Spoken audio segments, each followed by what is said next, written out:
जो हिंदुओं पे अत्याचार हो रहा है, जो मंदिरों को बर्बाद किया, वो तो हम सारे जानते हैं। लेकिन अब ये आग बांग्लादेश के मुसलमानों तक पहुंच चुकी है। ये जो हमारे नॉर्थ ईस्टर्न बॉर्डर्स पे हो रहा है, चाहे बांग्लादेश में, म्यांमार में, इसमें G2 का पूरा हाथ। कभी कोई टेररिस्ट अटैक हो रहा है, ये हो रहा है, फॉरेन हैंड। तो हम एज अ चाइल्ड लगता था, हाँ फॉरेन हैंड है। अब डोनाल्ड ट्रंप को देखिए, 20 जनवरी को दूसरी बार बने वो अमेरिका के राष्ट्रपति। उसके बाद अगले दिन से ही प्लेनों के प्लेन भर भर के लीगल इमिग्रेंट भेजने शुरू कर दिए। बड़ा हंगामा मचा सोशल मीडिया पे, ट्विटर पे कि जी उनको ये कर दिया, उनको खाने के लिए नहीं दे रहे। लेकिन डोनाल्ड ट्रंप ने किया जो उसने वादा किया। और जितनी अमेरिका में डिफेंस कंपनीज हैं, वो इकट्ठे मिलके एक ऑफिशियल लॉबी फंड बनाते हैं जो हर साल $100 मिलियन अमेरिकी डॉलर का होता है। ये ऑफिशियल फंड है, लॉबी फंड। गुड़गांव जो प्रॉब्लम फेस कर रहा है इतने दशकों से, क्या आज तक कोई भी एक वहाँ का जो म्युनिसिपल वाला था, उसको उसके ऊपर एक्शन हुआ है? Thank you so much, sir, for coming to India first for the second time. More so because for the last week, मैं एक चीज़ कॉन्टेम्पलेट कर रहा था कि आसपास के रीजन में चीज़ें बहुत क्विकली मूव कर रही हैं भारत के आसपास. And the pre podcast chat that we had while having coffee, sir नींद खुल गई. मतलब कॉफ़ी से ज़्यादा conversation made me wake up. So any commentary about what is happening near India's northeast right now? What is this dangerous game that is being played of Myanmar, Pakistan, Bangladesh? A lot of chatter is there, sir. Yes, please.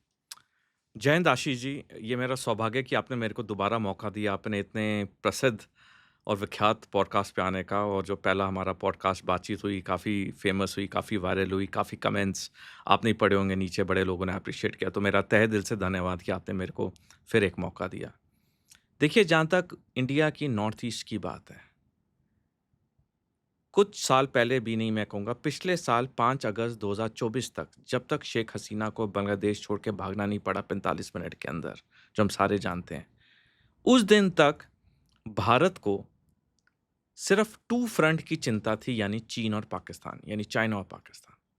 हमने कभी सोचा भी नहीं था कि बांग्लादेश के against हमें operational planning भी करनी होगी, क्योंकि ये एक मैं कहूँगा it was a accepted fact 1971 जब से बांग्लादेश बना, तब से लेके 5 अगस्त 2024 तक कि बांग्लादेश हमारा अपना बड़ा क्लोज़ देश है। जैसे भूटान है, हम कभी भूटान के अगेंस्ट कोई डिप्लॉयमेंट की बात कभी करते ही नहीं है, क्योंकि हमें पता है Bhutan is totally with India. लेकिन सब कुछ बदला पिछले साल 5 अगस्त, और उसके बाद से, जैसे अभी आपने ओपनिंग रिमार्क्स में सही कहा, बहुत एक स्पीड के साथ, मैं कहूँगा ऐसी स्पीड जो शायद किसी ने सोची भी नहीं थी। 1 साल के अंदर, 1 साल 1 महीने के अंदर बांग्लादेश पूरी तरह से चीन और पाकिस्तान के ग्रिप में आ गया। अभी लास्ट वीक जनरल एक पॉज बस. जी, एक question for the Bangladeshi audience. Bangladesh के लोगों को अभी भी ये लगता है दे हैव गॉट डेमोक्रेसी. क्या यूनुस उनके बेटरमेंट के लिए लाए गए हैं, या is he a security puppet? Yunus is a security puppet. Bangladesh की आवाम अब आस्ता-आस्ता जागरूक हो रही है कि उन्होंने कितनी भारी गलती कर दी शेख हसीना को भगा के। जिस तरह से आए गए दिन बांग्लादेश के अंदर हिंसा खत्म नहीं हो रही है, जिस तरह से बांग्लादेश में कई सूफी संत जो थे, जो काफ़ी बड़े प्रसिद्ध थे सूफी संत, उनकी कब्रों को खोद के उनके मॉर्टल रिमेन्स को जलाया जा रहा है। और हम जानते हैं इस्लाम में मौत के बाद जलाते नहीं हैं, दफनाते हैं।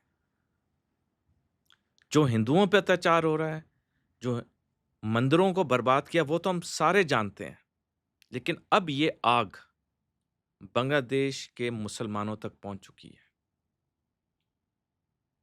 और आस्ता-आस्ता अब बांग्लादेश की आवाम मोहम्मद यूनुस के खिलाफ हो रही है।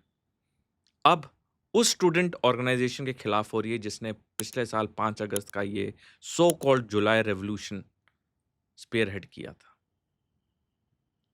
बांग्लादेश की आवाम अब जागरूक हो रही है कि जिस देश ने हमें बनवाया, भारत ने बांग्लादेश को 71 में बनवाया, हम उस देश के खिलाफ इतना हो गए पिछले 1 साल में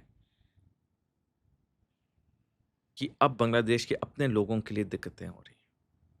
तो मेरे को नहीं लगता कि चाहे मोहम्मद यूनुस के जो भी थोड़े महीने बचे हैं, क्योंकि फरवरी में इलेक्शंस होने हैं वहाँ पे। उसके बाद चाहे कोई भी पार्टी पावर में आए, चाहे बीएनपी या कोई भी आए, क्योंकि अवामी लीग को तो उन्होंने बैन कर दिया है। तो ऑफ़िशियल तौर पे तो अवामी लीग इलेक्शन नहीं लड़ सकती है। वही हाल जो पाकिस्तान में पाकिस्तानी सेना ने इमरान खान के साथ किया। इमरान खान की पार्टी को बैन कर दिया, लेकिन इमरान खान के जो कैंडिडेट्स थे, जो इंडिपेंडेंट कंटेस्ट हुए, वो भारी बहुमत के साथ जीते।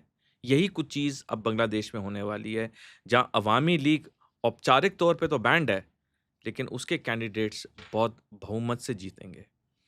क्योंकि हमें एक चीज़ और, क्योंकि आपने बांग्लादेश अवाम के लिए इस पे से क्वेश्चन पूछा, तो मैं आपके चैनल के थ्रू बांग्लादेश के अवाम को बताना चाहूँगा। शेख हसीना के 15 साल के रूल में बांग्लादेश ने इतनी तरक्की की थी कि 2020 में बांग्लादेश की पर कैपिटा जीडीपी भारत से ज़्यादा हो गई थी। और उन्होंने वही नेता को 45 मिनट में देश से निकाल दिया, जो उन्हें आर्थिक तरक्की इतनी दे रही थी।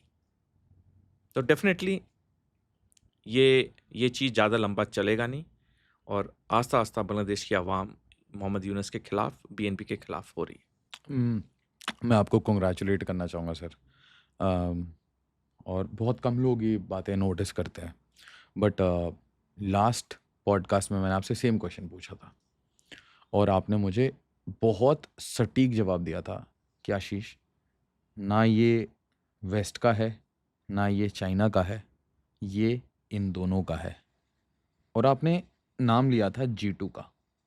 उस टाइम में आपने बोला था G2 कि सिक्योरिटी वाइज अगर देखें तो साउथ एशिया में जो बांग्लादेश और म्यांमार में हो रहा है, कहीं ना कहीं एक टैसिट एंगेजमेंट है, टैसिट अरेंजमेंट है बिटवीन G2 कि भाई इंडिया को तो परेशान करके रखना है। Is it so? यस, 100%। देखिए, चीन में कहावत है, चीनी भाषा में, कि एक पहाड़ में 2 शेर नहीं रह सकते। चीन के लिए एशिया एक पहाड़ है, चीन के लिए दुनिया एक पहाड़ है। पहली बात, एशिया में वो भारत को तरक्की करता हुआ नहीं देख सकता है। दुनिया के पहाड़ में चीन अमेरिका को मात देना चाहता है, जो उसने अमेरिका को मात दे भी दी है। अब जहाँ तक G2 की बात है, मैंने अभी कुछ हफ्ते पहले एक लेख लिखा है, G3 करके मैंने लेख लिखा है।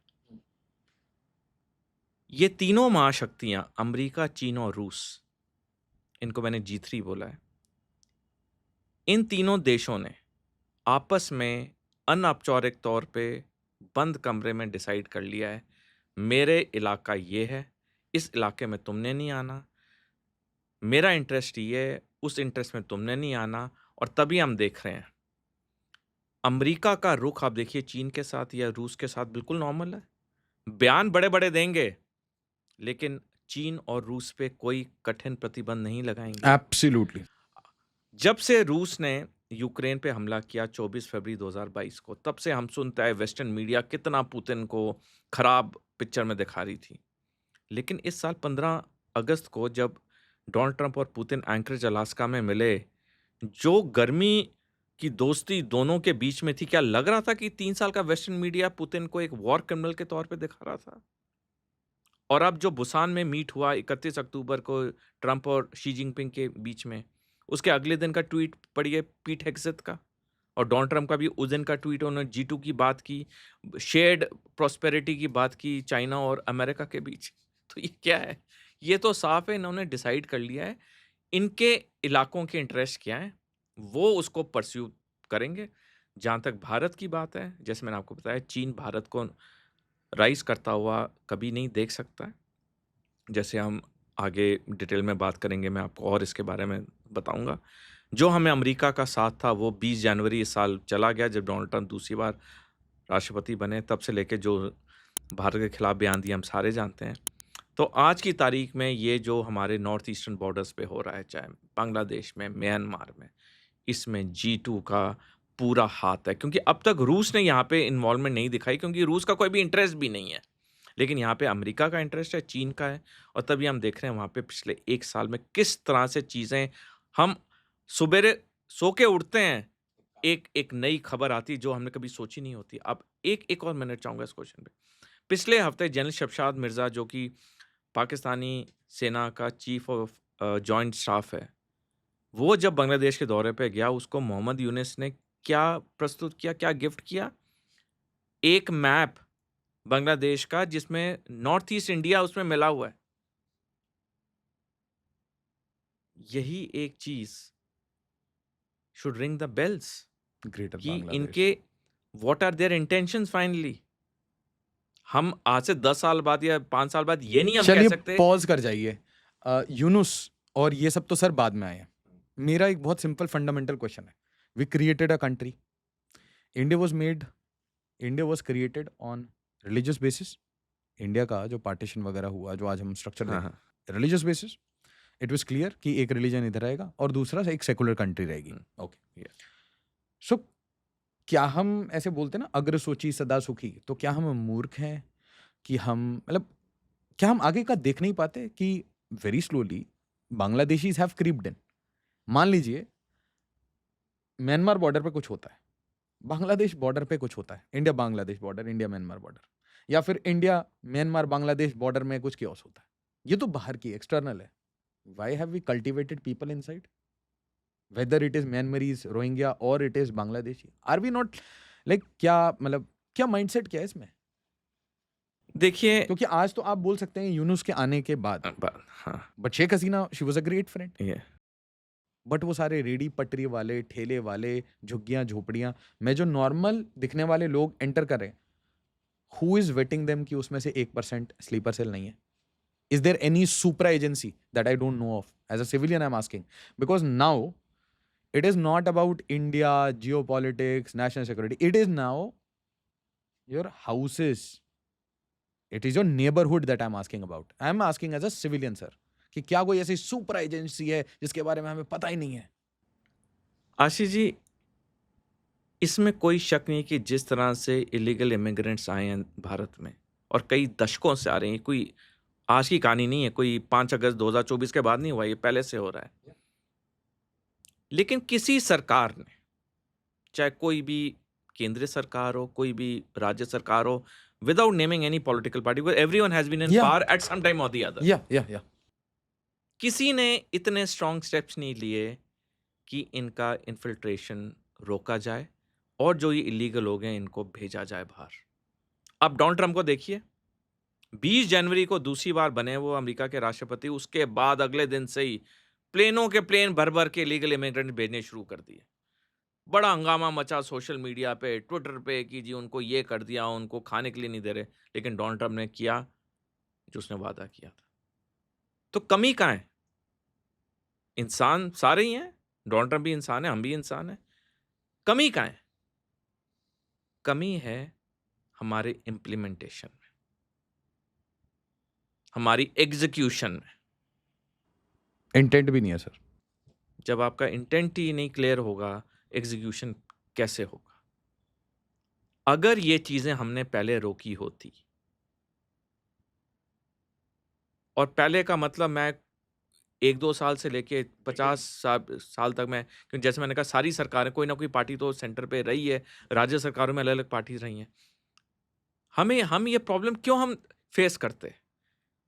क्या हमारे अंदर कोई विजन की कमी थी? क्या आज अगर आप और मैं बात कर रहे हैं, आप और मैं जो कि सोशल स्ट्रेटा के, सोशल पिरामिड के बॉटम बॉटम उसमें से हैं, मीडियम भी नहीं कहूँगा, मिडिल भी नहीं बॉटम कहूँगा। फीडर्स, हाँ। अगर आप और मैं डिस्कस कर सकते हैं, तो जो बड़े-बड़े विद्वान बैठे थे या बैठे हैं बड़ी-बड़े ओहदों पे, क्या उनको नज़र नहीं आता? वो भी वही टीवी देखते हैं, वो भी वही किताबें पढ़ते हैं, वही न्यूज़पेपर जो आप और मैं पढ़ते हैं। बल्कि उनके पास तो इन्फॉर्मेशन की ज़्यादा स्रोत होते हैं। हमारे पास तो जो इन्फॉर्मेशन है, सारी पब्लिक डोमेन की है। बंद कमरों में क्या हो रहा है, हमें तो पता ही नहीं चलता है, और पता चलना भी नहीं चाहिए। लेकिन जो बड़े-बड़े ओहदों पे बैठे हैं, क्या उन्हें सारी खबर नहीं होती है? तो फिर क्यों नहीं हमने एक्शन लिया इन इलीगल लोगों को निकालने में? चुनाव आएगा, बड़े-बड़े बातें सारी पार्टीज़ कहेगी, इलीगल इमिग्रेंट, ये वो। भई आपने क्यों नहीं किया? क्यों नहीं किया आपने? क्या देश कमज़ोर नहीं हो रहा है?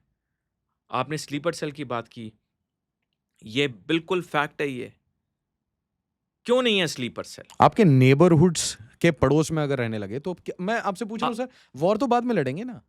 वॉर वगैरह कॉन्फ्लिक्ट, ये एरियाज में तो बाद में जाएंगे कि हाँ भाई अरक्कन ये बे में हो रहा है, बे ऑफ बंगाल में कुछ हो रहा है, ये तो इंडियन नेवी देखेगी। बट आप ये बताइए, अगर neighbourhoods they are not safe anymore.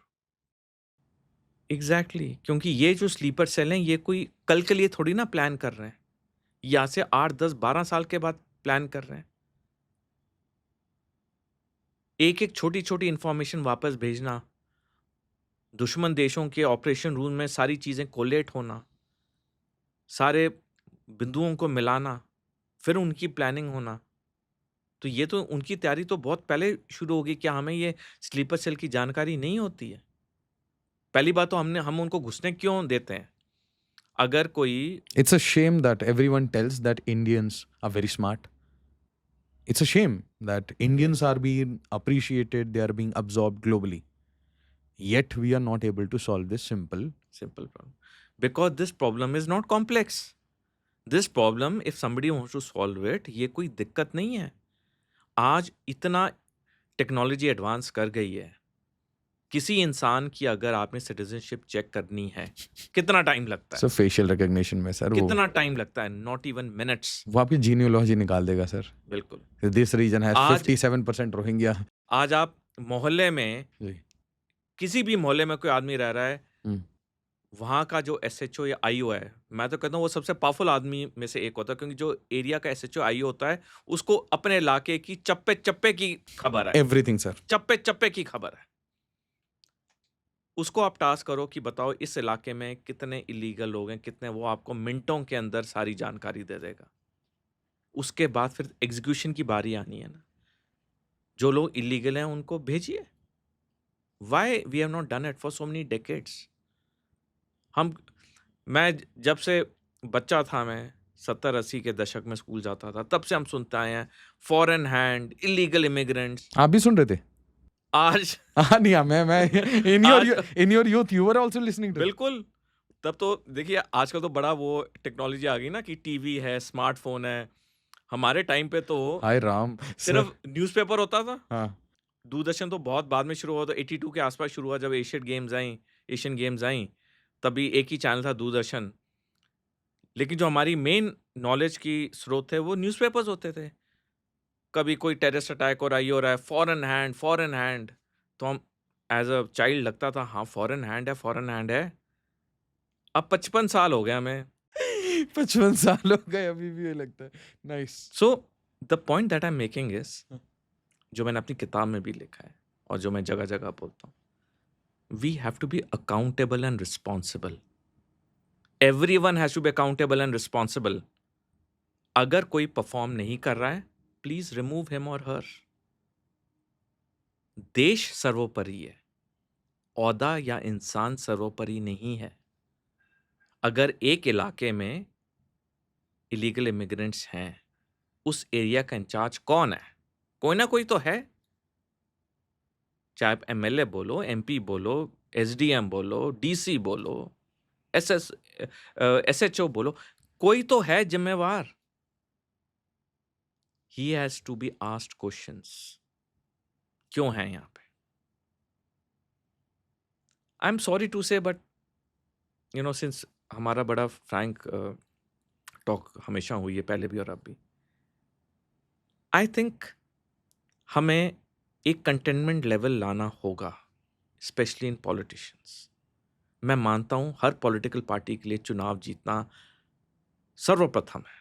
हम सारे लाइफ में सक्सीड होना चाहते हैं, कोई आपने गलत शब्द बोला कंटेंट होना. हमें उस पे हम सारे इलेक्शन जीतना चाहते हैं। I am hearing right right. हाँ, राइट। हाँ. हम सारे इलेक्शन जीतना चाहते हैं, हम सारे जिंदगी में सफल होना चाहते हैं, लेकिन हमें कंटेंट होना चाहिए इस अंडरस्टैंडिंग से कि हम हमेशा सफल नहीं होंगे ज़िंदगी में, हम हर चुनाव नहीं जीतेंगे।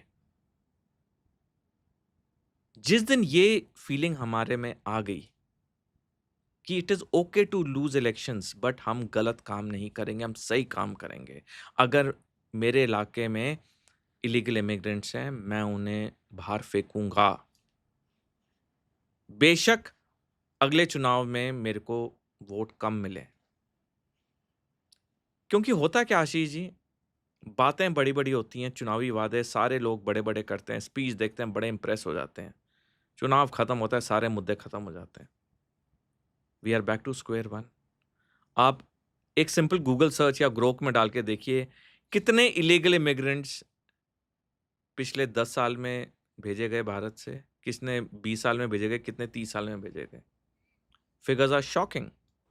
10,000, नो 20,000 नो, वो तो आप बहुत ज़्यादा बोल रहे हो। इट इज़ बहुत ज़्यादा आप एस्टिमेट कर रहे हो, उससे बहुत कम है। in वही thousands only. वही आप In thousands only. It is only in hundreds. अच्छा.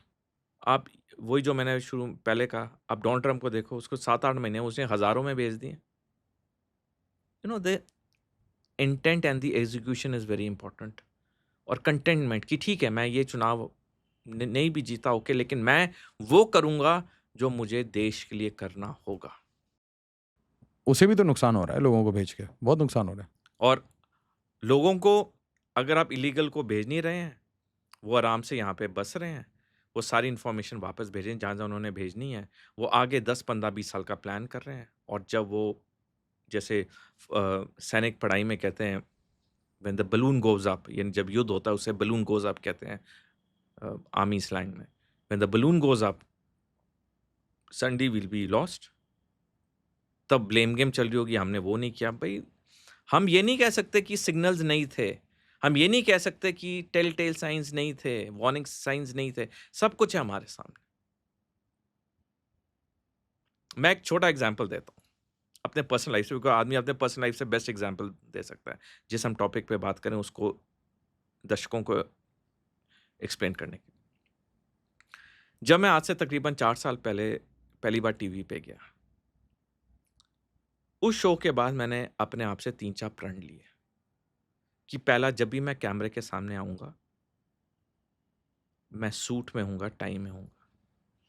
दूसरा, मैं कोई सेना के रिबन मेडल नहीं पहनूँगा। तीसरा, मैं किसी भी शो पे जाऊँगा, पढ़ के जाऊँगा। उस चीज़ की इन्फॉर्मेशन पूरी लेके जाऊँगा, और अगर मेरे को उस टॉपिक पे जानकारी नहीं है, तो मैं नहीं जाऊँगा।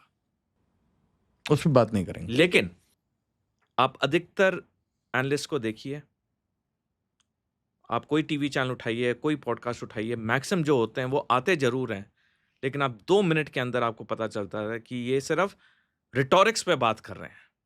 हम ये कर देंगे, हम वो कर देंगे, लेकिन फैक्ट्स एंड फिगर्स के साथ बहुत कम बात करते हैं। अगर और कुछ लोग हैं जो बिना रिसर्च के बात, लेकिन उनके ट्विटर पे फॉलोअर्स लाखों में हैं, लेकिन मैं भी अगर उनकी तरह बनना चाहता, तो मेरे लिए कितना आसान था। लेकिन मैंने कहा नहीं, मैं जब भी कोई शो पे जाऊँगा, मैंने जो आपको 3-4 बताई, मैं रिसर्च करके जाऊँगा, पढ़ के, जो मैं कंटिन्यूअस पढ़ता हूँ। तो अगर तो आपने पढ़ने की बात कर ही दी है. अगर अगर मेरे को इतना ट्विटर के फॉलोअर से मेरे को इतना सक्सेस नहीं मिला फ्रॉम दैट पैरामीटर, हाँ. That doesn't mean that I should change my tack No, and no, no. And and and adopt a wrong tack. No, no. अगर कोई है, In fact, this was the first conversation that we had in the morning. Okay, nobody talks about China and nobody talks about China the way you do. सो जो मैं बताना चाहता हूँ, containment, कि अगर एक पॉलिटिशियन है जिसका सो एंड सो इलाका है, उसमें इलीगल इमिग्रेंट्स हैं, उसको उनको निकालना चाहिए। ठीक है, थोड़ी रिजेंटमेंट होगी, वोट्स अगले इलेक्शन में थोड़े कम मिलेंगे, इट्स फाइन, इलेक्शन हार गए, अगला कोई बात नहीं। बट देखिए, one thing I will tell you Ashish ji, और मैं दर्शकों को बताना चाहूँ, मैं अपनी ज़िंदगी के पर्सनल एक्सपीरियंस से बताना चाहता हूँ। अगर आप सही रास्ता अपनाएंगे ना, थोड़ा समय ज़रूर लगेगा, थोड़ा कठिन ज़रूर होगा, लेकिन सफलता आपको ज़रूर मिलेगी। ये मैं वाउच के साथ अपने पर्सनल मैं 1000 केस बता सकता हूँ। थोड़ा टाइम ज़रूर लगेगा। प्रॉब्लम क्या है आजकल के इंटरनेट के ज़माने में या ज़माने में जो कहते हैं जेन ज़ी, हमें इमीडिएट सक्सेस चाहिए। हम ट्विटर अकाउंट अगर खोलते हैं तो हमें लगता है कि हमारे पहले दिन ही 10,000 फॉलोअर होने चाहिए। और हम फिर ऐसे हरकतें करेंगे जो कि हमें शोभा नहीं देती हैं। लेकिन हम खुश होंगे जी हमारे इतने लाखों में ट्विटर फॉलोअर हो गए। एक छोटा एग्ज़ाम्पल दे रहा हूँ दर्शकों को समझाने के लिए, इसको आप बड़े लेवल पे लेके जाइए। हमारे में कोई ऐसी प्रॉब्लम नहीं है देश में जो सॉल्व नहीं हो सकती है या नहीं हो सकती थी 70-80 साल की आज़ादी में, ऐसी कोई प्रॉब्लम नहीं है। मैं एक एग्ज़ाम्पल देना चाहूँगा 2 मिनट्स प्लीज़। हिटलर ने जो किया एज़ अ पॉलिटिशियन जब से वो पहली बार पॉलिटिक्स में आए 1920 में, उसके बड़े गंदे नेफेरियस डिज़ाइन्स थे। हम सारे जानते हैं उसने जो करतूतें की, कितने उसने ऐसी चीज़ें की जो आज भी गुस्सा आता है कि उस ज़माने में क्यों हुआ? सारे जानते हैं।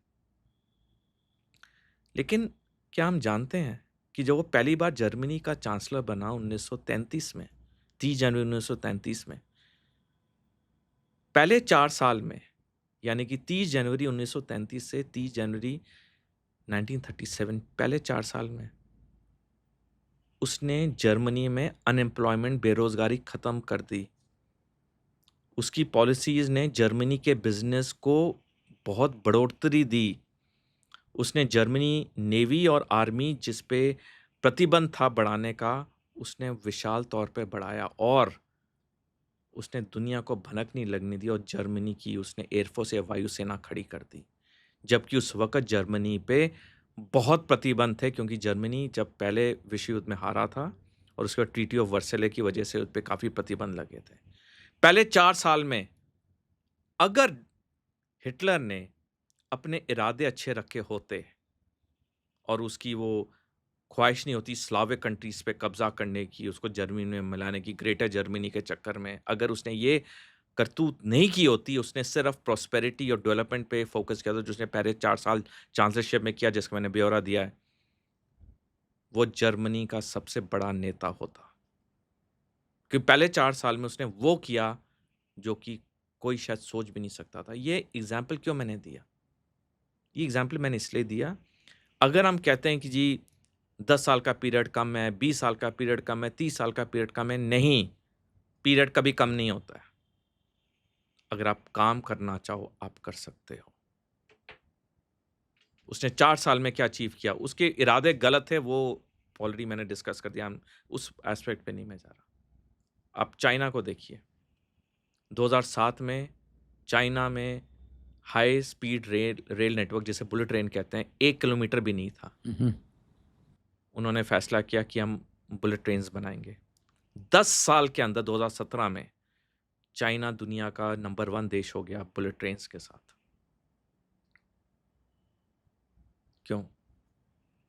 Policy execution, intent. क्या हमारे में कोई कमी है? बिल्कुल नहीं है। आपने जैसे शुरू में सही कहा, हमारे इतने बड़े-बड़े लोग विदेशी कंपनियों में जाके उनके सीईओज़ हैं, सीएफओज़ हैं, वर्ल्ड बैंक के हेड हैं। तो हमारे में कमी नहीं है। एज़ अ ह्यूमन हमारे में कमी नहीं, हमारे संस्कृति, सभ्यता, संस्कार इतने गहरे हैं हमारे देश के, उनकी वैल्यूज़ इतनी हैं कि जब हम बाहर जाते हैं, हम इतना एक्सेल करते हैं। आपने भुल्लर केस देखा है?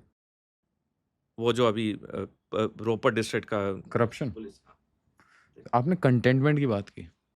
आप देखो, एक आईपीएस ऑफिसर आपको ये केस आपको याद नहीं होगा आज से 25-30 साल पहले एक एक तो सर आप बोलते जो अभी तुम देख रहे हो वो मैंने पहले देखा।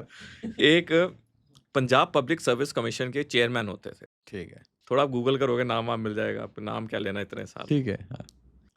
पंजाब पब्लिक सर्विस कमीशन के चेयरमैन होते थे, वो डिवोर्सी थे, कोई बच्चे नहीं थे, डायबिटिक थे, पता नहीं कितनी बीमारियां थी, अपनी बुजुर्ग माँ के साथ सरकारी घर में रहते थे। एक दिन उन पे छापे हुए और करोड़ों रुपया मिला, पता नहीं कितने किलोग्राम सोना ये वो। ये चीज़ आज से 25-30 साल पहले की बता रहा हूँ, और अभी आपने भुल्लर साहब की बात की। तो ये जो चीज़ें हैं ना, ये चीज़ जो पहले पीढ़ी के लोग हैं, क्योंकि आपकी और मेरी पीढ़ी में काफ़ी फ़र्क है। इंडियंस पहले हम इंडियंस बाहर जाके अच्छा काम करते हैं। एग्ज़ैक्टली, तो हम लोग यहाँ क्यों नहीं करते हैं? यहाँ पे हम हम सोना किलो सोना बना के बैठे रहते। हम लोग क्यों, हमारे में कमी नहीं है। इट इज़ अगेन, मैं वही कहूँगा, सिस्टम खराब है क्या sir? It is the way the मतलब आर्किटेक्चर वाइज स्पीकिंग, आप अभी मलेशिया की भी बात कर रहे थे, आप गुड गवर्नेंस की हम बात करते हैं ना सर। वर्ल्ड बैंक के इतने सारे मॉडल्स हैं एंड ऑल दैट, ठीक है, ई गवर्नेंस ये वो सब कुछ है, ठीक है। यही लोग बाहर जाके मस्त काम कर रहे हैं। यहाँ के प्रोफेशनल्स अगर बाहर जाके सरकारी कंसल्टेंसी भी कर रहे हैं तो वो भी काम अच्छा कर रहे हैं। करप्शन तो हर जगह है, बट हम करप्शन के साथ इतने इनएफिशिएंट क्यों हैं? अगर सोची सदा सो की भूल जाते हैं हम, जैसी अपनी कंट्री की बात आती है, we are not looking at future problems, we are not having visions, हम क्यों चीज़ों को इग्नोर कर रहे हैं? अगर हम न्यूक्लियर सबमरीन पे काम कर रहे हैं sir, we are doing brilliant job. If you are working on aircraft carriers, brilliant job. अगर हम निकोबार डेवलप कर रहे हैं, brilliant job. But then we will ignore the Rohingyas, और मे बी चलिए उसके ऊपर भी काम करना शुरू कर दिया है, तो फिर मान लीजिए म्यूनिसपैलिटी के जो रोड्स हैं उसके ऊपर ध्यान नहीं दे रहे, या इंफ्रा पे नहीं ध्यान दे रहे, या लेट्स से हॉस्पिटल्स आपके क्रम्बल हो रहे हैं, पूरी प्राइवेटाइजेशन हो रही है। तो ओवरऑल मैं ये कह रहा हूँ कि हम all of system, all of India approach से, why are we not able to execute? देखिए, the biggest problem is corruption, because जब करप्शन होती है तो उससे अकाउंटेबिलिटी, रिस्पॉन्सिबिलिटी ख़त्म हो जाती है। अगर एक म्युनिसिपल कॉर्पोरेशन ने अपने जूनियर इंजीनियर से पूछना है कि ये सड़क जो पिछले साल बनी थी, आज इसमें क्रैक्स क्यों आ गए हैं? सिर्फ एक क्वेश्चन पूछ लिया तो क्वेश्चन पूछना है, पर वो क्वेश्चन तब पूछेगा ना, जब उसने जूनियर इंजीनियर के थ्रू पैसे नहीं खाए हैं।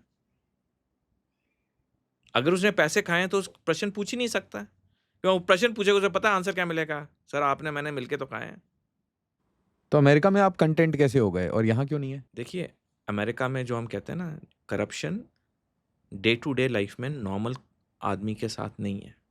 वहाँ करप्शन जो है वो बहुत हाई लेवल का है, हैवी लेवल का सर। बहुत हेवी हाई लेवल का है। बल्कि आपको हैरानी होगी जान के, अमेरिका में जितनी दुनिया की 10 जो बड़ी आर्म्स मैन्युफैक्चरिंग कंपनी, उसमें 6 अमेरिका में स्थित हैं। हम्म, और जितनी अमेरिका में डिफेंस कंपनीज हैं, वो इकट्ठे मिलके एक ऑफिशियल लॉबी फंड बनाते हैं जो हर साल 100 मिलियन अमेरिकी डॉलर का होता है। ये ऑफिशियल फंड है, लॉबी फंड आर्म्स ग्रुप का वहाँ पे। और ये 100 मिलियन डॉलर को इस्तेमाल किया जाता है वहाँ के सांसदों को या सेनेटर्स को लॉबी करने के लिए, खिलाने अपने पिलाने अपने खिलाने पिलाने। ऑफिशियल है ये।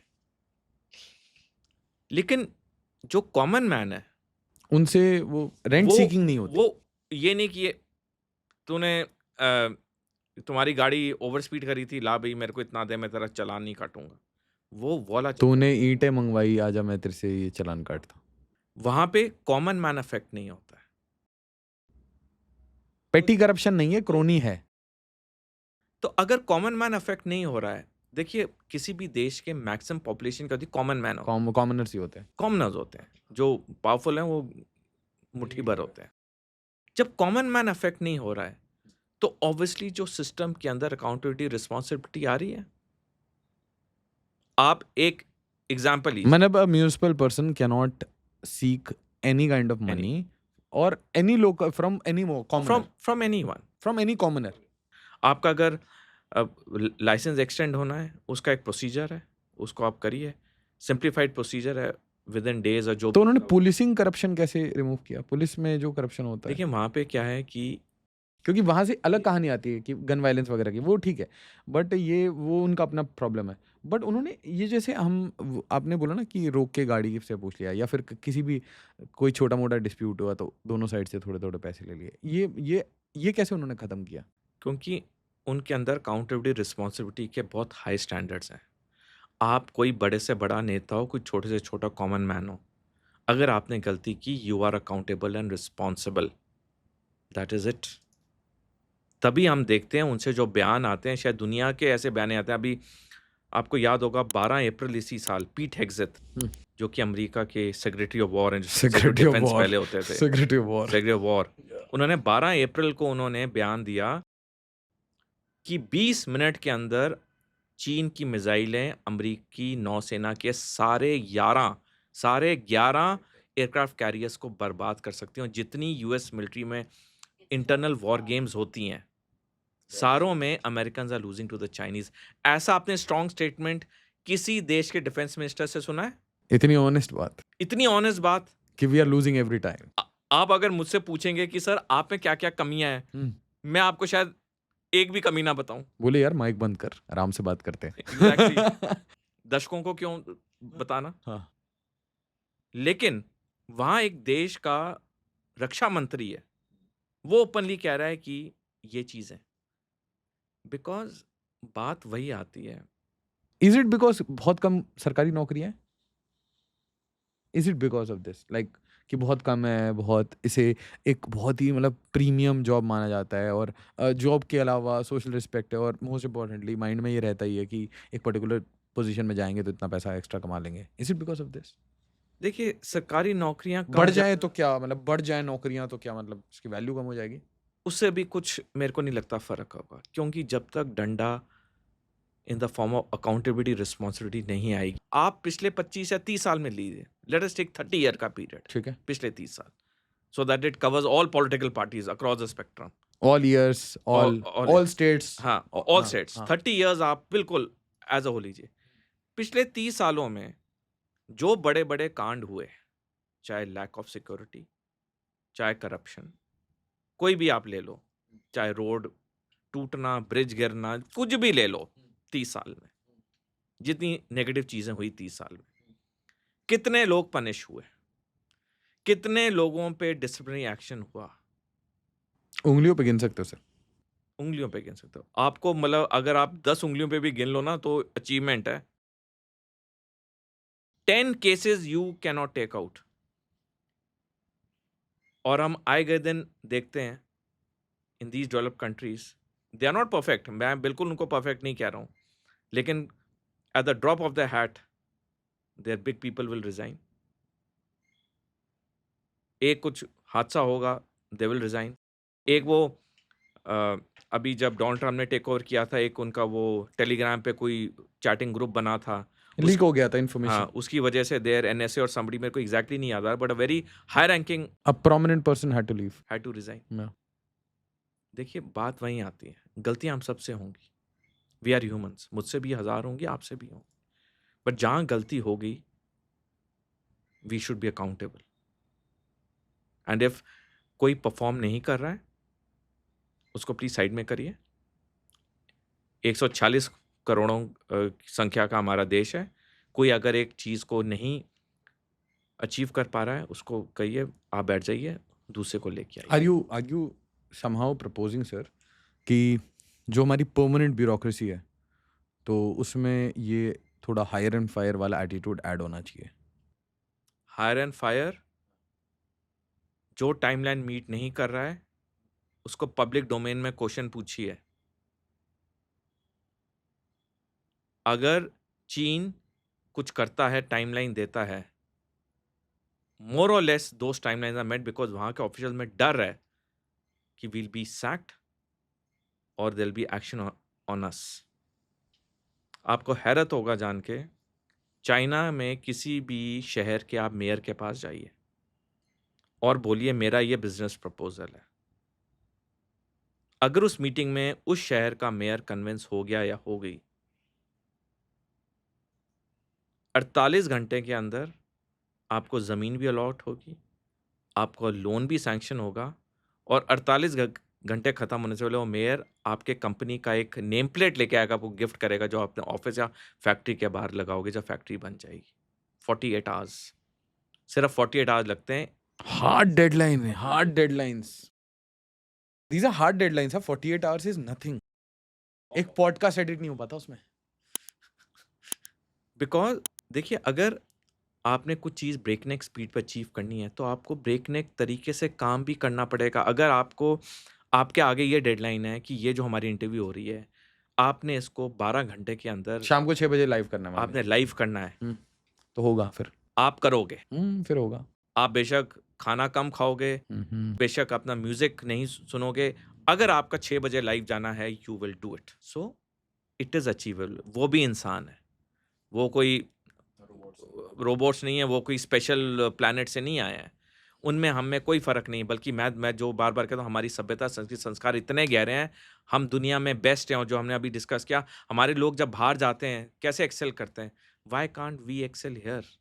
Because it is whole of the nation approach is required. Why Indians are not working in India? They are excelling everywhere else. They excel anywhere there is discipline. They become lackadaisical. There is lack of content. There is excessive corruption, and there is brazen corruption, and there is no punishment. It is the main The problem is system today, sir, what as in general people understand is that the overall system is such that if you are making good money, um, and I am making good money with you, we will try to improve, increase our numbers, and shield each other. And whenever, if any one of us is getting caught, then also the entire brotherhood will settle the case. yes. Settle हो जाता है ना case, that means वो pendency रह जाती है. वही जो हमने बात की, 30 साल का पीरियड लीजिए, कितने बड़ी-बड़ी चीज़ें हुई, कितने लोग रिस्पॉन्सिबल हुए, आपकी 10 उँगलियाँ नहीं भरेंगी। The point is I was so happy, I was as a child, I was so happy. एक ना सर दिल्ली में वो कॉमनवेल्थ गेम्स हो रहा था, और सो एक्साइटेड, भाई करप्शन पकड़ा गया, इस बार तो कुछ तो बहुत बड़े बड़े लोग पकड़े जाने वाले हैं, हम इनको देखेंगे ये कौन है. Because I so remember, I didn't know कि कोई कोई कलमाडी है ना. मैंने कहा ये कहाँ होते हैं ऐसे दिल्ली में, मैंने को ये टाइटल नहीं, मैंने कहा यार ये कलमाडी कहाँ होते हैं, इनका फेस कैसे दिखता है. Maybe some some person from another planet is coming to do corruption. फिर मैंने देखा ये सब नॉर्मल पीपल हैं, and I did know that politician by face, not by name. मैंने कहा ठीक है, इनको न्यूज़ में देखा मैंने. Nothing happens. आप जो आपने पीरियड बोला, उस पीरियड में दिन-रात टीवी पे ये आंदोलन, जन आंदोलन, ये 2G scam, 3G scam, CW पता नहीं कितने सर जी हम स्कैम, तो एक्सपेरिमेंट में थे पूरी दिल्ली में ना सर. पूरा हाँ, पूरा एक जशन का माहौल टाइप था टीवी पे। वेरी हैप्पी हैं, सर. कभी वो हमारा तिरंगा लहरा रहा है, कोई ये झाड़ू कर रहा है, लगा और रही हैं रोड पे. हाँ, हाँ. और बिल्कुल मैं भी आपके साथ था। मैं अपने आर्मी सर्विस के लास्ट ईयर्स में, रिटायरमेंट से पहले लास्ट फ्यू ईयर्स में था, और टीवी ऑन करो और कोई या जंतर मंतर पे कोई वहाँ कोई ऐसे आंदोलन, अब तो साफ बड़ा कर देंगे कंट्री. बड़ा इतना लगता था कि वाकई में ये रेवोल्यूशन होगा, और इसके बाद हम कभी गलत काम नहीं करेंगे. कुछ साल के अंदर ही हम विकसित बन जाएंगे। हाँ. बिल्कुल लगता था कि यस। और ये जो आपने सही कहा, ये जो लोग हैं जिनके नाम बार-बार आते थे, इनको तो ऐसी कड़ी सज़ा मिलेगी कि भारत में कोई सोचेगा नहीं रुपया लेने से पहले रिश्वत में। ऐसा माहौल हो जाएगा। 5 रुपए लेने से डर लगेगा हाँ। आदमी को. हाँ. और आप देखिए, सारे केस फ्लैट पड़ गए। एक केस में कोई कन्विक्ट नहीं हुआ। एक के बाद एक सारे केस बंद हो रहे हैं। उसके बाद जितने केस आए, कुछ मिनट के लिए टीवी पे आते हैं, फिर खत्म हो जाता है, पता ही नहीं चलता है। प्रिंट मीडिया में तब भी उसके बारे में आता है, इलेक्ट्रॉनिक मीडिया तो बिल्कुल बात ही नहीं करता है। तो क्या हम कह सकते हैं प्रिंट कि मीडिया, इलेक्ट्रॉनिक मीडिया कहाँ आता है सर? कहीं नहीं आता. प्रिंट में थोड़ा आ जाता है, इलेक्ट्रॉनिक में तो बिल्कुल नहीं आता। सर ऐसा है, एज अ कंट्री, मैंने ये क्वेश्चन अपने कॉन्स्टिट्यूशनल लॉ के प्रोफेसर थे, प्रोफेसर उदय शंकर, उनसे मैंने ये पूछा था. तो उन्होंने एक बहुत ही ब्लंट आंसर दिया था इसका. You see, Ashish, you cannot, say that your country is developing and there will be no corruption. The corruption will be there. It will persist till you are in the developing stage. और फिर उन्होंने वही कहा था, वो जो containment वाली बात कुछ इनडायरेक्टली कही थी कि there is a per capita income that every country wants to aspire to. Let's say it's $10,000. And the moment that per capita is reaching, but more importantly than the per capita, the usual people that you meet are above $10,000, then you will see that the tendency to do corruption and to amass a lot of wealth, because they are amassing a lot of wealth not only for the wealth, they are amassing this extra wealth to save themselves when they are caught. उनका एक concept था, तेरे को जरूरत 10 रुपए, तेरी 10 रुपए की सैलरी है, so you want what, 100, right? But you are amassing 1,000. You're keeping 900 for that rainy day when you're caught, you know, CBI, ED सब आप सबको सेटल करना है. आप दुबई लीजिए, यूएई लीजिए, वहाँ पे अगर आपने ट्रैफिक लॉ वायलेट किया, within minutes you are fined. How crazy is अगर this story? अगर अगर आप अगर आपने फाइन नहीं दिया और आप कंट्री को छोड़ रहे हैं, चाहे नॉर्मल तरीके से, आपके जब आप चेक इन वो के लिए जाएँगे, आपके सीधा स्क्रीन पे आ जाएगा, सर ये आपके फाइन्स हैं, please pay and then go. Bills are pending. क्या क्या ये चीज़ हमारे यहाँ नहीं हो सकती है? क्यों नहीं हो सकती? इतने बड़े-बड़े हमारे आईटी विज़र्ड्स हैं, इतनी बड़ी-बड़ी कंपनियाँ हैं, जिनका नाम दुनिया में मशहूर है. Wizards, as बात you said, yeah. बात फिर वहीं आ जाती है, corruption. Corruption is the biggest problem we have been facing. Until this is not eradicated, your accountability responsibility will not come. We will keep on talking about dirty washrooms, broken roads, collapsed bridges. Today, when you read articles about the state and government schools in most parts of the country, they are pathetic. No politician wants to send his or her children to study in a government school. They will talk big, but they will always send their children to study in the finest private schools, to the best colleges, institutions abroad. So, बात तो फिर वहीं आ गई. If the leaders of any country, they are not investing in their own country, they are not putting up their money, family, businesses, children in the same country, they're rather preferring the two coast of America, or they are preferring UK, Germany for that matter, then I see that country's future is extremely doomed. जब भी ऐसा होता है ना कि the elite, the power, and this has happened with Pakistan.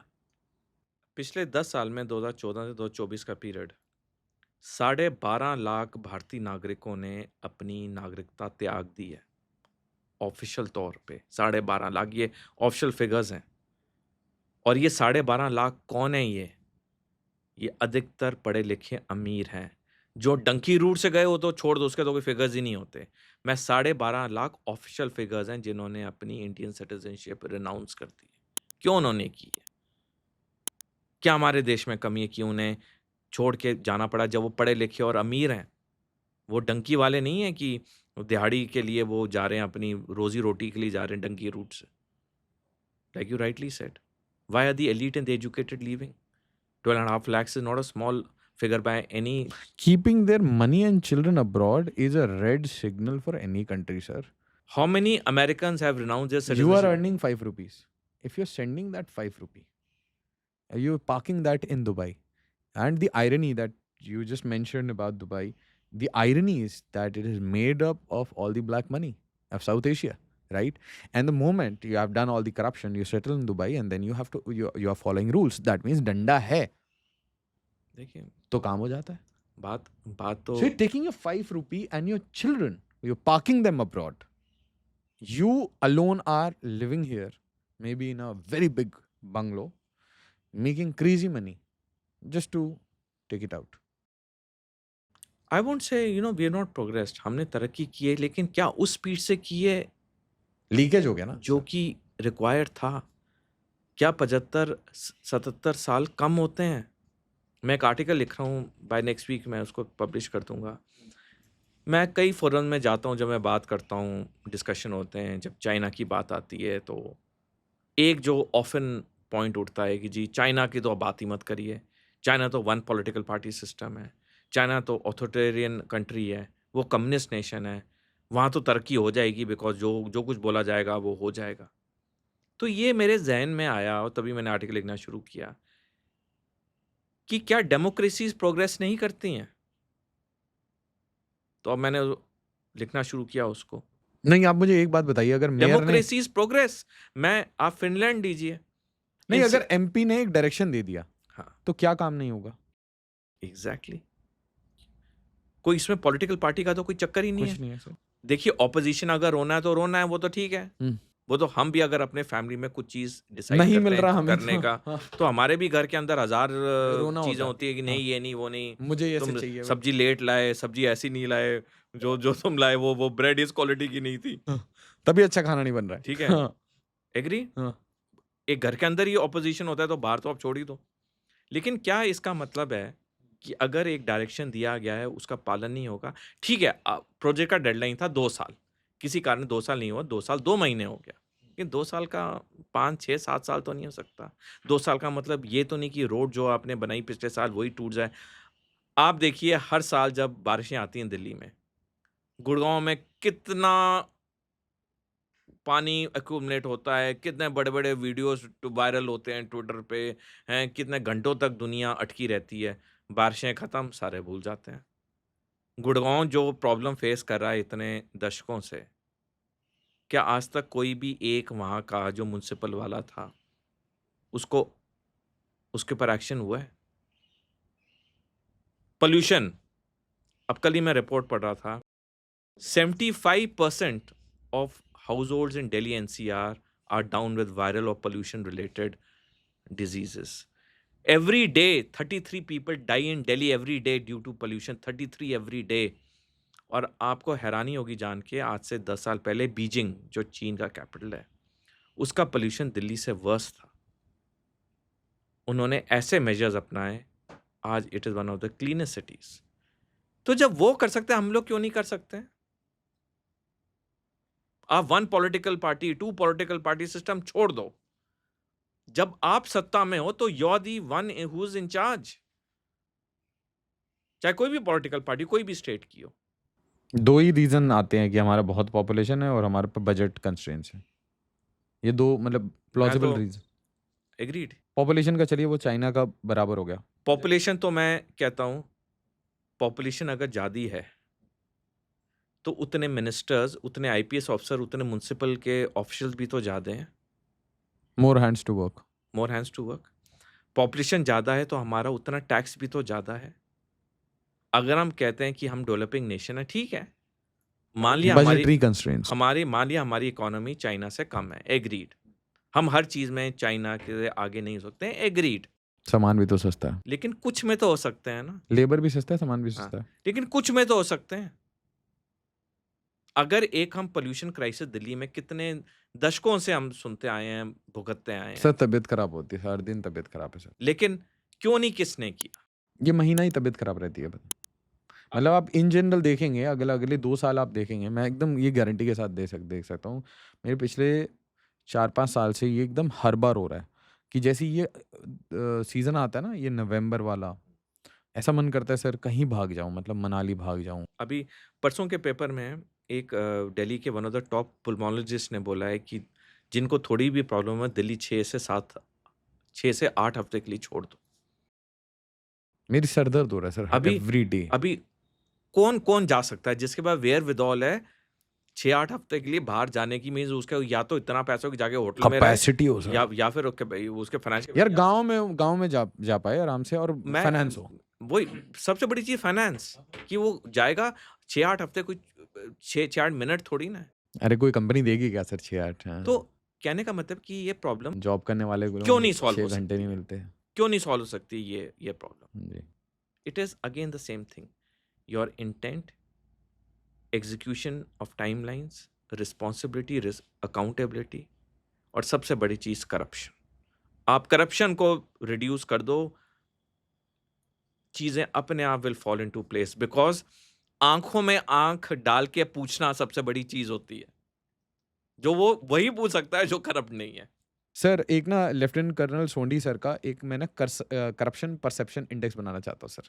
तो in accordance with you, based upon efficiency, execution, outcomes, your best to worst, like departments, ministries, particularly departments, जैसे कि sir I personally like the work that is being delivered. Less talk, more action is DAE, or for that matter ISRO. So मतलब can you give a like the best institutions, क्योंकि best हमारे India में भी कुछ हैं ऐसे which can be the the fulcrum, the guiding light for other departments. The biggest example of no corruption or zero tolerance to even a smallest corrupt activity is the Indian Armed Forces. Are you saying Indian Army, or you Indian Armed Forces comprising Army, Navy, Air Force. वहाँ पे nobody can dare do anything because उसका रेप्रिजल इतना Swift है। अगर आप पकड़े कितना गए, स्विफ्ट है? मतलब मुझे समझाइए ना कि आपने ऐसा डंडा कितना स्ट्रॉन्ग कर रखा है कि आप वहां आप पे करने नहीं दे रहे? देखिए, पहले बताऊंगा, चेक्स एंड बैलेंसेस इतने हैं कि आप उसको कर नहीं सकते। अगर आप ज्यादा चटक हैं और आपने कर भी दिया और आप पकड़े गए, चटक है मतलब? यू आर स्मार्ट, या आपने you know how to play with the rules, आपने कर भी दिया, वन और चाहे आपने कर भी दिया, जो हम न्यूज में सुनते हैं, वो पकड़े गए। मोस्टली वेपन्स जो हफ्तों के अंदर फॉरेन वेपन्स के ऊपर बहुत पंगा रहता है। हफ्तों के अंदर वहां पे court enquiry, general court martial होता है, and the person are the dismissed और सस्पेंड और his loss of pay, loss of pension. आप अभी थोड़े दिन पहले एक आया था एक case, within weeks the justice is swift. एक डर होता है, मैं आपको बताऊं, फौजी अफसर में, फौज मीन आर्मी नेवी एयरफोर्स में, हम गलत चीज सोचने से, करने से डरते हैं। हमें पता उसके कॉन्सिक्वेंसेस इतने स्ट्रांग हैं कि हमारी कैरियर तो छोड़ो, हमारी पूरी जिंदगी बर्बाद हो जाएगी। बदनाम और हो जाएंगे। बदनाम तो छोड़ ही दो, जो जो ट्रॉमा हमें मतलब हमारी फैमिली को करना एक पड़ेगा। बार थोड़ा बताइए, मतलब इन जनरल किस ये, because I want to hear this fear. क्योंकि देखिए, एज अ सिविलियन मैं कह रहा हूँ आपको, हाँ। मैं करप्शन अगर कर रहा हूँ ना सर, तो मतलब दे दबा के मैनेज हो जाएगा, ये एटीट्यूड है। अब आप वो बताइए कि कैसा फियर, क्या रिप्रेशन, मतलब देखिए, overall as a you have been a soldier, तो पूरा बताइए कि सबसे आपका माइंड कैसे ट्रेंड है कि कैसे भाई छूना नहीं है पैसा किसी का। देखिए, हमारी जो माइंडसेट ट्रेन होता है, हाँ। वो जिस हम एकेडमी में जाते हैं ट्रेनिंग के लिए, चाहे एनडीए हो, आईएमए हो, ओटी हो, जहाँ जहाँ हम ट्रेनिंग के लिए जाते हैं, बेसिक ऑफिसर ट्रेनिंग के लिए, वहीं से हमारा माइंडसेट चेंज होना शुरू हो जाता है कि अगर आपने छोटी भी गलती की, यूल बी पनिश्ड। अगर वहाँ लिखा है नो शॉर्टकट अलाउड, और आपने लंबा चल के जाना है 1 किलोमीटर, और एक शॉर्टकट है जिससे आपके 900 मीटर बच जाएंगे, वहाँ बोर्ड लिखा है नो शॉर्टकट अलाउड। बाप रे। अगर आप सोचें कि किसने मेरे को देखा नहीं और मैं वो 900 मीटर बचा लूँ और 100 मीटर का शॉर्टकट ले लूँ, और आप पकड़े गए, आपकी पनिशमेंट इतनी सिवियर है कि अगली बार आप उस जगह पे खड़े होंगे, आप कहेंगे नहीं भाई, मैं 900 मीटर एक्स्ट्रा चलूंगा, मैं नहीं लूंगा, क्योंकि पिछली बार जब मैं पकड़ा गया था, मेरे को इतनी मेरे पे पनिशमेंट हुई थी, मैं वो चांस दोबारा नहीं लूंगा। ये तो मेंटल कंडीशनिंग हो गई। तो ये ट्रेनिंग पीरियड से मेंटल कंडीशनिंग होती है। यही चीज़ अगर आप लो वेस्टर्न कंट्रीज में, साथ साथ आपको रियल लाइफ के एग्जाम्पल भी देता हूँ। जर्मनी में एक आदमी अपने अपार्टमेंट कॉम्प्लेक्स से गाड़ी रिवर्स कर रहा था और गलती से उसने अपार्टमेंट में रहने वाले दूसरे इंसान की कार को ठोक दिया। उसने सोचा कि पता नहीं चलेगा, अर्ली मॉर्निंग का टाइम था, वो अपना निकल गया बिना बताए कि ये मुझसे गलती हो गई। अब जब जिस इंसान की कार ठुकी थी, जब वो आया, उसने देखा मेरी कार ठुकी है, उसने पुलिस स्टेशन में कंप्लेंट की। पुलिस ने टीम कॉन्स्टिट्यूट की, पूरा उन्होंने सीसीटीवी फुटेज देखा, उन्होंने पता लगा ये आदमी ने कार ठोकी थी इतने बजे, उसको पूरा एविडेंस दिखाया। उसको 2 ऑप्शन दिए, या तो इतने लाखों रुपए दे उनकी करेंसी में, क्योंकि उसमें हमारी पुलिस मोबिलाइज हुई, हमें इतना पुलिस ऑफिसर भेजने पड़े, इतना हमारा मैन आवर्स लगा, इतना हमारा टोटल खर्चा आया, प्लस इसके डैमेज का इतना खर्चा, या तो ये पैसे दे दे अपफ्रंट, या फिर तेरे पे केस करें। उस आदमी ने कहा कौन जेल जूल जाएगा, उसने जो अमाउंट था उसने दे दिया, जिसमें पूरा पुलिस मोबिलाइजेशन का भी खर्चा था। My goodness. अब वो आदमी दोबारा कभी सोचेगा, लाइफ में अगर उससे कभी गलती हो भी गई, हो जाती है, हम सारे इंसान खुद हैं, आके आपसे बताओगे वो आप? खुद आके बताया कि यार सॉरी, मुझसे गलती होगी, जितने पैसे मेरे को बताते मैं दे दूंगा। कम से कम जो पुलिस मोबिलाइज होने के पैसे थे वो तो उसके बच जाएंगे। बिल्कुल। आप और मैं परफेक्ट नहीं है, हमसे गलतियां होती हैं, गलती अगर होगी, कैसे नहीं होगी? हमने रोड पे हैं, कहीं हैं। कुछ ना कुछ हो जाता है। हाँ हाँ। The point that I am saying is, हमारे अंदर जो कंडीशनिंग होती है शुरू से, वो होती है कि गलती करोगे तो ऐसी सजा मिलेगी कि तुम दोबारा कभी करोगे नहीं। और जब हम सर्विस में कमीशन होते हैं, हमें पता है कि अगर कोई ऐसी गलती हुई, आप सर्विस से डिसमिस भी हो सकते हैं। कैरियर सील होना तो बहुत छोटी बात है, आप सील हो सकते, आप डिसमिस हो सकते हैं। हमारे यूनिट्स में अगर कोई अननेचुरल डेथ होती है, कोई ऑपरेशन में हो डेथ, या वो अलग है, कोई अननेचुरल डेथ होती है, किसने सुसाइड कमिट कर दी, किसने अपने आप को कर दिया, किसने दूसरे जवान को सेल्फ हार्म फैटिसाइड कर कर लिया। दिया, हाँ, दूसरे को हार्म किया, हाँ। उसकी इमीडिएट इंक्वायरी होती है। जो ऑफिसर इंचार्ज था, क्या इस जवान ने तुम्हें आके बताया कि उसके घर में ये प्रॉब्लम थी? अगर उसने बताया, तुमने क्या क्या एक्शन लिया? यहां तक चीजें होती हैं। और अगर ये प्रूव हो गया कि ऑफिसर का फेलियर था नेग्लिजेंस विच था। Resulted in the jawans death, हम्म। कैरियर तो सीधा सील होगा। Depending on the severity of the case, आप सर्विस से भी डिसमिस हो सकते हैं। तो जब हमें पता है कि इतने हमारे ग्रेव कॉन्सिक्वेंसेस हैं, तो और ये हम कितने देर में होगा, ये बहुत इंपॉर्टेंट है। कितना टाइम, लाइक वीक्स, महीना तो छोड़, साल तो छोड़िए, weeks, in weeks it happens. You'll be removed immediately from the appointment, you'll be attached somewhere, फटाफट इंक्वायरी, कोर्ट इंक्वायरी ऑर्डर हो जाएगी, कोर्ट इंक्वायरी में कोई निकला तो आपका court martial and you are out, और whatever is the punishment given which is very severe. Court martial convene होना मतलब कि you are almost gone. So दो चीजें जो मैं बताना चाहूंगा, गलतियां दो प्रकार की होती हैं, एक जानबूझ के, एक अनजाने में। जो अनजाने में गलतियां होती हैं वो सीधा पता चल जाती हैं कि अनजाने में हुई है, मिस्टेक्स। मिस्टेक्स हुई हैं। लेकिन जो जानबूझ के गलती होती है, जिसे गुस्ताखी कहते हैं, उसमें इंटेंट सामने आता है। Main serious, that- actor serious दोनों होना चाहिए। That intent is very important. मेरे एक ड्रिल उस्ताद थे, जब मैं एनडीए में ट्रेनिंग कराता एज अ कैडेट, सुबह गिरधारी लाल, ग्रेनेडियर्स के थे, इन्फेंट्री के। वो कहते थे, कैडेट, गलती को मैं माफ कर दूंगा, गुस्ताखी को माफ नहीं करूंगा। He was right. Unintentional mistake हो जाता है कि कभी आपने जल्दी में, आपका जो बेल्ट थी वो प्रॉपर ब्रासो नहीं हुई, या आपने यहाँ पे टर्म बैज लगाना था वो आप लगा नहीं पाए, वो गलती में। लेकिन आप बार बार वो कर रहे हो, आपका इंटेंट दिख रहा है। So this is the kind of fear we need. And ऐसा फियर का मतलब नहीं you have to make it a police state और अ पुलिस नेशन, नो। आप थोड़े लोगों को पेनलाइज करिए, पब्लिसिटी करिए, मैसेज आराम से जाता है। देखिए, बल्क ऑफ द पीपल, आपने मेजोरिटी जो प्रॉब्लम है वो कहाँ सॉल्व की? आपने दो जगह सॉल्व की। एक जगह इन्वेस्टिगेशन, और दूसरी बात फिर स्विफ्ट जुडिशियल एक्शन। स्विफ्ट मतलब हफ्तों में तेरा पूरा करियर, पैसा वैसा सब अटैच वटैच होके और बदनाम और हो जाएगा एंड डिसमिस्ड फ्रॉम सर्विस।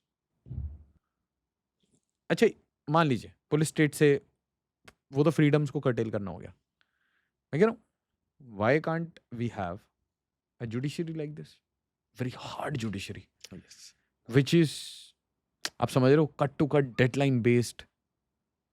ठीक है, आप सिविल हो, आप बड़े से बड़े आदमी हो, आप मतलब you are big politician, you are MLA, MP, you are bureaucrat, एकदम टॉप ब्यूरोक्रेट।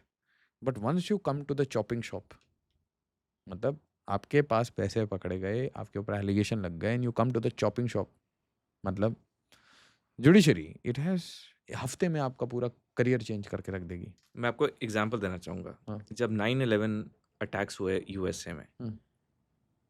तो एक पेट्रोल पंप था यूएसए में, जिसमें पेट्रोल पंप अटेंडेंट था, उसका नाम था बलबीर सिंह सोडी। सिख था वो, पगड़ी पहनता था। तो जब कोई वाइट अमेरिकन वहाँ पेट्रोल भराना है, जिसे वहाँ गैस कहते हैं, भराने आया, तो उसने ये देखा बलबीर सिंह सोडी पेट्रोल भर रहा है, तो उसको लगा कि ये he is part of that community जिसने ये 9/11 अटैक्स किए हैं, दाढ़ी के कारण। तो हाँ, दाढ़ी और पगड़ी के कारण। तो उसने बलबीर सिंह सोडी को मार दिया, किल्ड हिम। वो फॉरेन कोर्ट जस्ट अ में, हेट क्राइम। हाँ, जस्ट हेट क्राइम। वो कोर्ट में गया, हम्म।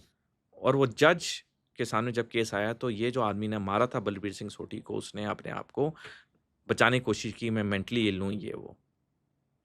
जज saw through the entire thing, और आई थिंक मेरे को अभी तक फिगर्स एग्जैक्टली, बट 1.5-2 हफ्ते के अंदर उसको पनिशमेंट मिल गई।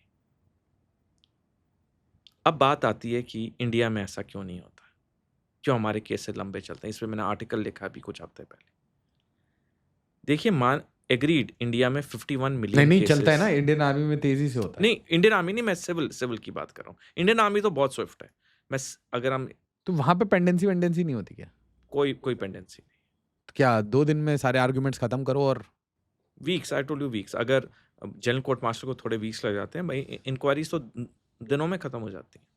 क्योंकि जो आपको टास्क दिया, आपका आप इंक्वायरी ऑफिसर हो, यू हैव टू सिट तो एंड फिर डू इट। दिन रात आप उसी में लगे हुए हो, हाँ, बिल्कुल। खटाखट का। हाँ, आप ऐसा नहीं कि आप दिन रात लगे हो, बाकी काम नहीं करो, बाकी काम भी करो। 24 घंटे आपके हैं, आपने उसको मैनेज करना है। अब 24 में आप कितने घंटे सोते हो, कितने घंटे क्रिकेट खेलते हो, कितने घंटे साइक्लिंग करो, that is up to you. आपको ये काम है। हर चीज़ में हमारे में डेडलाइन होती है, इस डेट तक ये चीज़ सबमिट होनी है। It is up to you. आपने वेकेशन जाना है, जाइए, छुट्टी जाना है, जाइए। काम आपको ये डेट दी गई है। That is final. Deadline. Deadline is this. Rest how you manage your time, you are the boss. अगर हमने सिविल में करना है, 51 मिलियन केसेस हमारे पेंडिंग हैं। कई लोग कहते हैं जी हमारे इतने केसेस पेंडिंग हैं। They only talk this, they don't talk the next part which I have written in my article. How to case को स्विफ्टली डिस्पोज के लिए दो चीजें जरूर जो आपने अभी कहा, एक जजेस और दूसरा इन्वेस्टिगेटिव एजेंसीज या पुलिस। इंडिया में जजेस पर मिलियन सिर्फ 21 हैं। यूरोप में 154 है, अमेरिका में 180 के करीब है। मेरे आर्टिकल में है सारे फिगर्स। पुलिस इंडिया में 140 पर मिलियन है, यूएसए में 250 है और यूनाइटेड किंगडम में 2400 पर मिलियन है। और यूनाइटेड नेशंस की जो पॉलिसी है वो कहती है कि हर मिलियन लोगों पे 222 पुलिस कांस्टेबल पुलिसमैन होने चाहिए। तो हमारे देश में जजेस बहुत कम है, पुलिस वाले बहुत कम है। तो चीज़ फिर वो डिले होती होती है। हम सारे बात करते हैं कि 51 मिलियन केसेस पेंडिंग है। टीवी चैनल्स पे लोग आएंगे, वो ट्वीट बड़े बड़े करेंगे कि हम मैं आपको ये। बोलूं सर, ये नंबर भी बढ़ा देंगे ना तो भी नहीं होगा, क्योंकि डेडलाइंस नहीं है। लेकिन जहाँ तक मेरे को याद आ रहा है, जो ये नया हमारा क्रिमिनल एक्ट बना है, भारतीय न्याय सहायता, उसमें मेरे को याद जो आ रहा है, वहाँ पे एक प्रोविजन है कि इतने टाइम में ये केस होगा, इफ आई नहीं रिमेम्बर सर, वो करेक्टली। जो डेडलाइन है ना, वो ये होना चाहिए केस डिस्पोजल का 2 हफ्ते। उठाया, फेंका, काम है सर, काम खत्म करके। बिल्कुल। I and M. If there are, जैसे अभी मेरे को एक एडिटिंग का प्रॉब्लम होता है, मैं आपको, और ये काम आपके किसी भी सप्लाई चेन में होगा। 2 टाइप की इन्वेंट्री होंगी आपके पास। एक इन्वेंट्री आएगी जो नई इन्वेंट्री आ रही है, मतलब this is a new one and there is a old one, which is a legacy ना प्रॉब्लम। तो लेगेसी प्रॉब्लम तो आप अडॉक जजेस को लगाओ और सूतो उसको, मतलब if there are legacy cases, there should be 2 weeks deadline, ad hoc जजेस लगाओ और बोलो just dispose them of. And new cases 2 week deadline, old जजेस। It should be done. कैसे नहीं होगा? क्या बजट क्या लगेगा इसमें? ये कौन सा ब्रह्मोस बना रहे हैं क्या? ये मतलब या hiring people and just getting the things done. बात वही आ गई, हर चीज़ में आई हमें। Can not do hire people who are आप रिटायर्ड, 20-20 साल, 25 साल आप कोर्ट कचहरियों के दरवाजे खटखटा रहे हो। The point I am see making अगर इज। ये होता है ना सर, ओवरऑल जो मैं गवर्नेंस पढ़ रहा था, तो जब ये ओवरऑल होता है for a civilian, when this keeps happening कि आप एक इंस्टीट्यूशन वाइज, डुवाल साहब का भी सर एक इंटरव्यू था, तो उस दिन मैं बहुत उत्तेजित था, ये बांग्लादेश वगैरह कहानी, तो उनकी वो ना, मैं पूरी स्पीच सुन के सोया। तो वो बहुत इंपॉर्टेंट फंडे दे रहे थे। He was talking about Nepal, yeah. Bangladesh, and then he talked about institutions. See, why I'm asking these questions are that at the fundamental levels we are losing trust in institutions one by one. अभी देखिए political mud slinging चल रही है election commission पे, उसे एकदम बेइज्जत करने की, एक परपेचुअल एक क्राइसिस में डालने की कोशिश है। But this is a very big institution, I am talking about in general. जो आपने बोला ना, the local constabulary, that is the real power. जो आपके बीट कांस्टेबल होते हैं, then the sub inspector, then the SHO, they are the real power. So institution of police at the local level, institution of traffic police, institution of municipality, these institutions, they are very strong and they are executing things. See, जो मैंने कुछ समय पहले बोला ना, our containment level has to become more matured. और इसके लिए एक मैं सुझाव देना चाहूँगा। जी सर। पब्लिक लाइफ में हर अपॉइंटमेंट की एक अपर एज लिमिट होनी चाहिए। जैसे सरकारी नौकरियों में, सेंट्रल गवर्नमेंट जॉब में 60 is the age limit. Of retirement. Retirement. Army में अगर आप फुल कर्नल हो 54 is the age of retirement. Okay.